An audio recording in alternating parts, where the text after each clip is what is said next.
হওয়ার কারণে স্বয়ং ঈসা আলাইহিস সালামের বা তার পরিবারের কারোর নামে নামকরণের এরকম রেকর্ড নেই।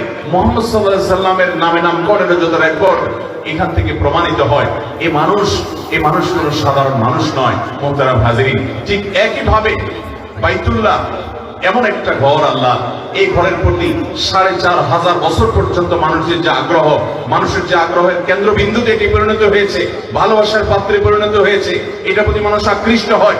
4500 বছর পর্যন্ত মানুষ যাচ্ছে, একজন মানুষ তার জীবদ্দশার সাথে 10, 20, 30, 40 বার পর্যন্ত যাচ্ছে। তারপরে এই ঘরের প্রতি যাওয়া, সেখানে গিয়ে ইবাদত করার যে তৃষ্ণা আছে, পিপাসা আছে, সেটা কখনো মেটে না এবং সেটা কখনো শেষ হয় না।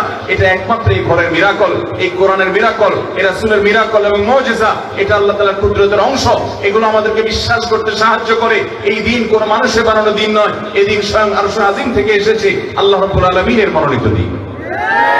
আল্লাহ রাব্বুল আলামিন এই দিনের প্রতি আমাদেরকে পরিপূর্ণ ঈমান আমাদের অন্তরে ধারণ করার তৌফিক দান করুন।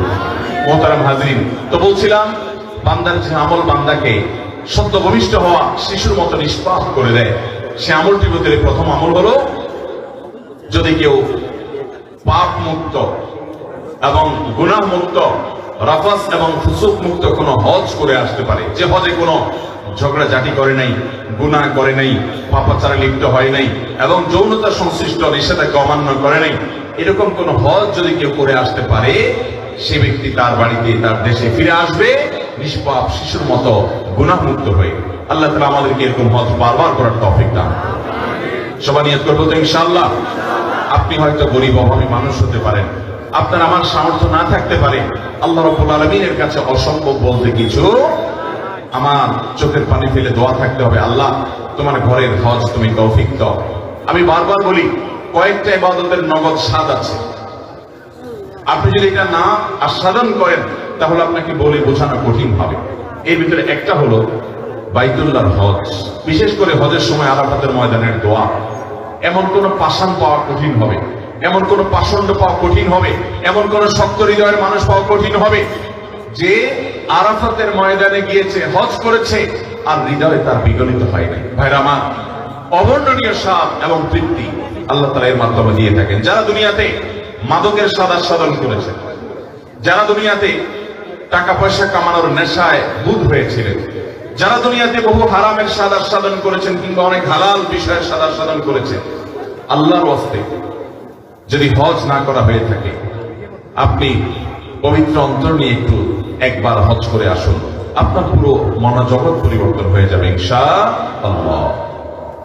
আল্লাহ তাআলা আমাদেরকে বাইতুল্লাহ বারবার হজ করার তৌফিক দান করুন। দ্বিতীয় যে আমলটি মানুষকে সদ্য ভূমিষ্ঠ হওয়া শিশুর মতো নিষ্পাপ করে দেয়, সকল গুনাহ মাফ করে দেয়, সে আমলটি হলো যদি কোনো ব্যক্তি সুন্দর এবং উত্তম রূপে ওযু করে। উত্তম রূপে ওযু কিভাবে হয়? উত্তম রূপে ওযু হবে তখন যখন এই ওযুতে আপনি কোনো পানির অপচয় করবেন না। আমরা আজকাল শহুরে জীবনে, এমনকি গ্রামেও আমরা ট্যাপে ওযু করি। বেশিরভাগ মানুষ ট্যাপে ওযু করতে গিয়ে যে পরিমাণ পানি আমরা ব্যবহার করি, নিচে যদি একটা বালতি রেখে আপনি একটু দেখার চেষ্টা করেন যে কি পরিমাণ পানি আপনি ব্যবহার করেন, তো দেখা যাবে একবার ওযুতে প্রায় 1 বালতি পানি পুরোপুরি লেগে যায়। ঠিক না ঠিক?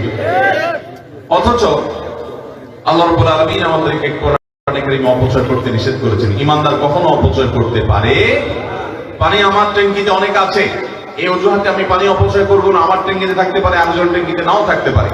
সমুদ্রেও যদি কেউ ওযু করে, সেখান থেকে পানি নিয়ে ওযু করার সময় যেন অপচয় না করে নবী সাল্লাল্লাহু আলাইহি ওয়াসাল্লাম পরিষ্কার নির্দেশনা দিয়েছেন। এজন্য আপনার ওযুটা সুন্দর হবে তখন যদি আপনি ওযুতে অপচয় না করেন। দ্বিতীয়ত, আমরা অনেকে কথা বলতে বলতে ওযু করে বিসমিল্লাহ বলি না, ওযু শুরুতে বিসমিল্লাহ বলতে ভোলা যাবে না। তৃতীয়ত, ওযুতে মিসওয়াক করতে হবে। বেশিরভাগ মুসলমানরা মিসওয়াক ভুলে গেছে, আমরা শুধুমাত্র ব্রাশ এবং টুথপেস্ট নির্ভর হয়ে গেছে। আপনি ব্রাশ টুথপেস্ট ব্যবহার করেন, কিন্তু মিসওয়াকের যে ফজিলত, মিসওয়াকের যে উপকারিতা, এর যে মর্যাদা, এটা কখনো অন্য কোনো বিষয় দ্বারা অর্জিত হবে না। নবী করিম সাল্লাল্লাহু আলাইহি ওয়াসাল্লামের জীবনের শেষ আমল, যে আমলটা করতে করতে তিনি দুনিয়া থেকে চলে গেছেন, সেটার নাম মিসওয়াক। মিসওয়াক এমন একটি আমল, নবী সাল্লাল্লাহু আলাইহি ওয়াসাল্লাম বলেছেন, আমার উম্মতের জন্য কষ্টকর হবে এই আশঙ্কা না থাকলে আমি মিসওয়াক করাটাকে অপরিহার্য করে দিতাম, বাধ্যতামূলক করে দিতাম, সবার জন্য এটাকে আবশ্যক করে দিতাম, প্রত্যেক নামাজে, প্রত্যেক ওযুতে। মুহতারাম হাজিরিন, নবী সাল্লাল্লাহু আলাইহি ওয়াসাল্লাম তার জীবনের বিভিন্ন জায়গায় তার দৈনন্দিনে বারবার তিনি মিসওয়াক করতে থাকতেন। এই জন্য মুসলমানের পকেটে মিসওয়াক থাকবে। দাঁতের মধ্যে মিসওয়াকের ঘর্ষণের ফলে মানুষের ঈমান বৃদ্ধি পায়, এটা নানাভাবে প্রমাণিত।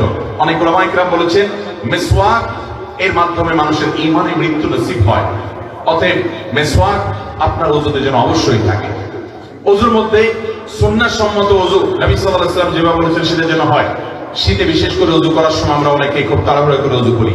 কোনের এদিকে হয়তো শুকনা থেকে যায়, অথবা কানের লতিতে শুকনা থেকে যায়, কিংবা কপালের উপরে শুকনা থেকে যায়। ভালো করে ডলে ওযু করা, বিশেষ করে পায়ের গোড়ালি এবং গিরা। নবী সাল্লাল্লাহু আলাইহি ওয়াসাল্লাম বলেছেন ওয়াইলুল লিল আকাবি মিনান নার, তোমাদের পায়ের গিরা এবং গোড়ালি এগুলোকে জাহান্নামের আগুন থেকে বাঁচাও। ভালো করে ডলে ওযু করো, ওযুর যত্ন নাও, বিশেষ করে শীতের সময়। অতএব উত্তম রূপে যখন আপনি ওযু করবেন, এরপরে যদি কেউ দাঁড়িয়ে আল্লাহর জন্য সালাত আদায় করে, ওযুর তাহিয়াতুল ওযু সালাত আদায় করে, অথবা যে কোনো সালাত আদায় করে, এরপরে আল্লাহর প্রশংসা করে, আল্লাহর গুণকীর্তন করে, আল্লাহর মর্যাদা বর্ণনা করে এই সালাতের পর, তাহলে সেই ব্যক্তিকে এবং আল্লাহর দিকে সে ধাবিত হয়। দুনিয়ার সবকিছু ভুলে আল্লাহর কথা স্মরণ করে, আল্লাহর কথা জিকির করে, আল্লাহর দিকে মনোনিবেশ করে, মনকে আল্লাহর দিকে মোতাওয়াজ্জ করে, আকৃষ্ট করে এবং আল্লাহকে স্মরণে আনে। তাহলে যে উত্তম রূপে ওযু করে, এরপরে দাঁড়িয়ে সালাত আদায় করে, নামাজ পড়ে, এরপরে নামাজ পড়ার পর আল্লাহর প্রশংসা করে, আল্লাহর গুণকীর্তন করে, আল্লাহর মর্যাদা বর্ণনা করে, এই সবগুলো হয়ে যেতে পারে সূরা ফাতিহা পড়লে আলহামদুলিল্লাহি রাব্বিল আলামিন।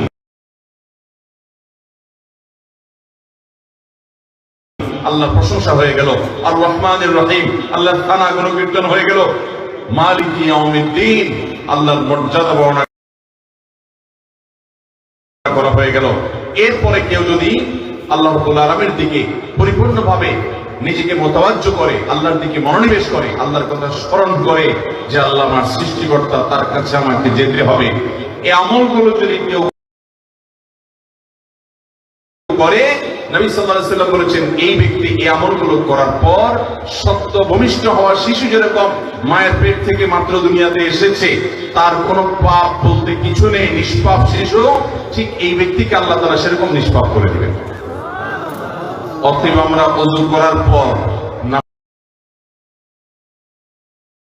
নামাজ পড়ার চেষ্টা করবো তো ইনশাআল্লাহ। বেলাল রাদিয়াল্লাহু তাআলা আনহুকে মেরাজে নবী করিম সাল্লাল্লাহু আলাইহি সাল্লাম তার পায়ের আওয়াজ শুনেছেন, তিনি শুনতে পেয়েছেন বেলাল রাদিয়াল্লাহু তাআলা তার সামনে দিয়ে হেঁটে হেঁটে জান্নাতে যাচ্ছে। যখন মেরাজে তাকে জান্নাত পরিদর্শন করার জন্য নেওয়া হলো, তিনি জিবরিলের সঙ্গে ছিলেন। বেলাল রাদিয়াল্লাহু তাআলার পায়ের আওয়াজ তার মুখস্থ ছিল যে এইরকম পায়ের আওয়াজ, এই শব্দ তিনি যখন হাঁটেন তখন। তিনি মেরাজ থেকে ফিরে এসে হযরত বেলালকে জিজ্ঞাসা করেছেন কি আমল তুমি করো, যার কারণে আমার সামনে সামনে তুমি জান্নাতে হাঁটছিলে, তোমার পায়ের আওয়াজ আমি শুনছিলাম। বেলাল রাদিয়াল্লাহু তাআলা তখন বলেছেন ইয়া রাসূলুল্লাহ, আমার সেরকম কোনো আমল নাই, তবে আমি যখনই ওযু করি, ওযুর পর 2 রাকাত তাহিয়াতুল ওযু নামাজ আমি সব সময় পড়ি, এটা ভুলি না।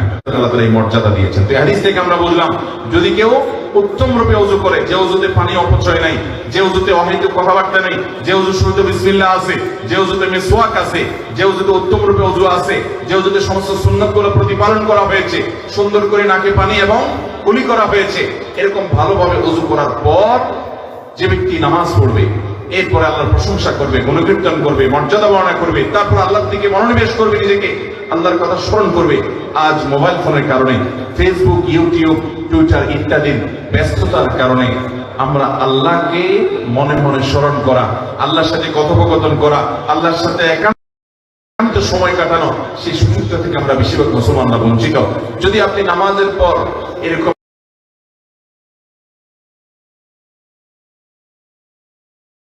সময় আল্লাহ স্মরণ করেন, আল্লাহর দিকে মগ্ন হন, ধ্যান করেন এবং আল্লাহ রাব্বুল আলামিনের সাথে মনে মনে কথাবার্তা বলেন, আল্লাহর দিকে আকৃষ্ট হন, মনোনিবেশ করেন, তাহলে সেক্ষেত্রে এই আমলের মাধ্যমে আল্লাহ তাআলা আপনাকে সদ্য ভূমিষ্ঠ হওয়া সন্তানের মতো নিষ্পাপ করে দিবেন।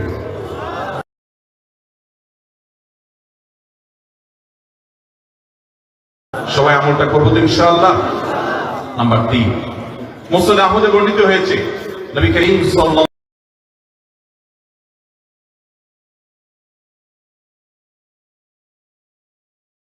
হাদিসে কুদসিতে বলেছেন, ইযা তালাইতু আবদান মিন ইবাদি মুমিনান ফাহামিদানি,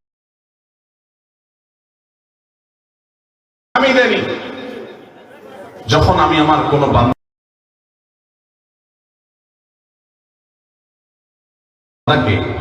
পরীক্ষায় ফেলি, বিপদে ফেলি, সে বিপদে পড়ার পর হাহুতাশ করা, অস্থির হওয়া, সুখে তো অনেকেই আলহামদুলিল্লাহ বলে, আমি দুঃখে পেয়েও কষ্ট পেয়েও আল্লাহ শুকর করে, ওয়াসবারা আলা মা তালাই, এবং আল্লাহ তাআলা তাকে যে পরীক্ষা করেছেন এর জন্য সে যদি সবর করতে পারে, ফাইন্নাহু ইয়াকুমু মিন মাদজাহি যালিক কায়াউমি ওয়ালাদাতহু উম্মুহু, তাহলে সে অবস্থান থেকে যখন উঠবে, বিপদ সে সবর করার কারণে, ধৈর্য ধারণ করার কারণে, ঈমানদার যারা, আল্লাহর নেককার বান্দা যারা, তাদের জীবনে বিপদ বরং আরো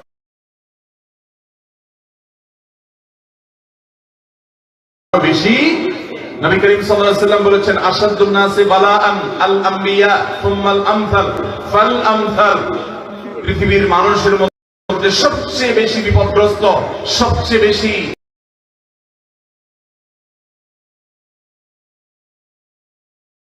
আল্লাহর নবী রাসূলগণ, তাদের সাথে যাদের যত বেশি মিল হবে, সাদৃশ্য হবে, তাদের বিপদ তত বেশি আসবে। এবং নবী করিম সাল্লাল্লাহু আলাইহি ওয়াসাল্লামের আরেক হাদিসে আমরা জানি,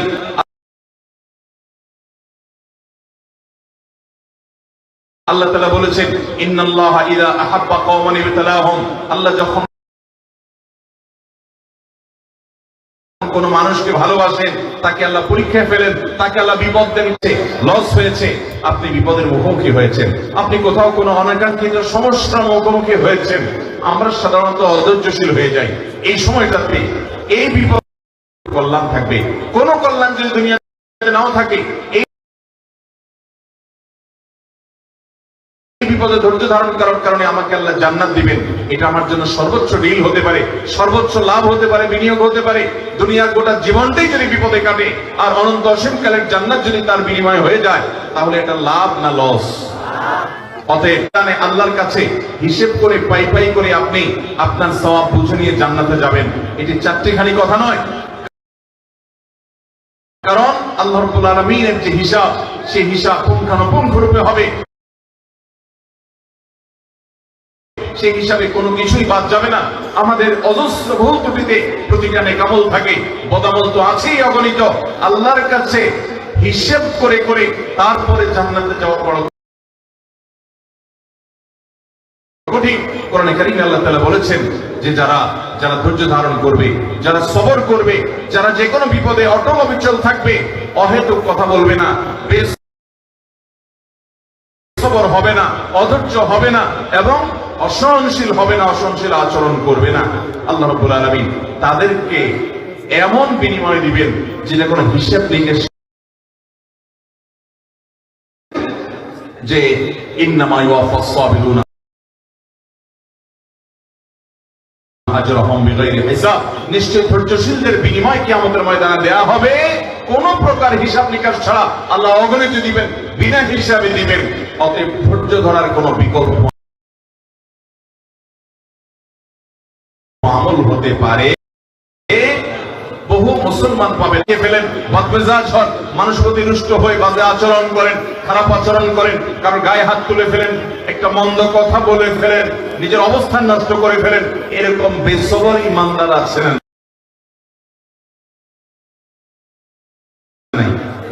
কিন্তু আল্লাহর কাছে যদি আপনি নিষ্পাপ মানুষ হিসেবে দাঁড়াতে চান, আল্লাহর কাছে যদি বিনা হিসাবে জান্নাত চান, আল্লাহর কাছে যদি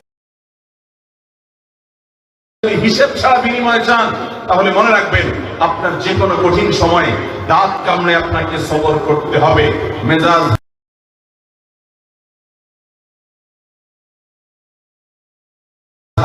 মুখ দিয়ে একটা কুটি কথা বলতে পারবেন না, একটা গালি আপনি দিতে পারবেন না। ইমানদার কখনো কোনো পরিস্থিতিতে গালি দিতে পারে, ইমানদার কখনো অশ্লীল কথা বলতে পারে, অধৈর্য ইমানদার কখনো ভাঙচুর করতে পারে? ইমানদার সকল পরিস্থিতিতে খুব ঠান্ডা মাথায়, শীতল ভাবে এবং খুব দৃঢ় চেতা মন করবো তো ইনশাআল্লাহ। আপনি আপনার পারিবারিক জীবনে আপনার স্ত্রীর সব কথা আপনার পছন্দ হবে না, সব কাজ আপনার ভালো লাগবে না, আপনার মাথা গরম হতে পারে, আপনার কাছে খারাপ লাগতে পারে। আপনার কোনো কাস্টমারের আচরণ, সব কাস্টমারের আচরণ আপনি খুশি হবেন না। কিছু কিছু আচরণ আপনাকে রুষ্ট করতে পারে, আপনাকে রাগান্বিত করতে পারে, আপনাকে ক্রোধান্বিত করতে পারে। কিন্তু আল্লাহ তাআলা তার নেককার বান্দাদের বৈশিষ্ট্য বলেছেন, ওয়াল কাযিমিনাল গায়জ ওয়াল আফিনা আনিন নাস ওয়াল্লাহু ইউহিব্বুল মুহসিনিন। মুত্তাকিদের বৈশিষ্ট্য বলতে গিয়ে আল্লাহ বলেছেন, যারা মানুষের নিজেদের রাগকে সংবরণ করতে পারে, কন্ট্রোল করতে পারে, রাগ আসার পরে সে ছেড়ে দিয়েছে, যা তা বলে ফেলেছে, যা তা করে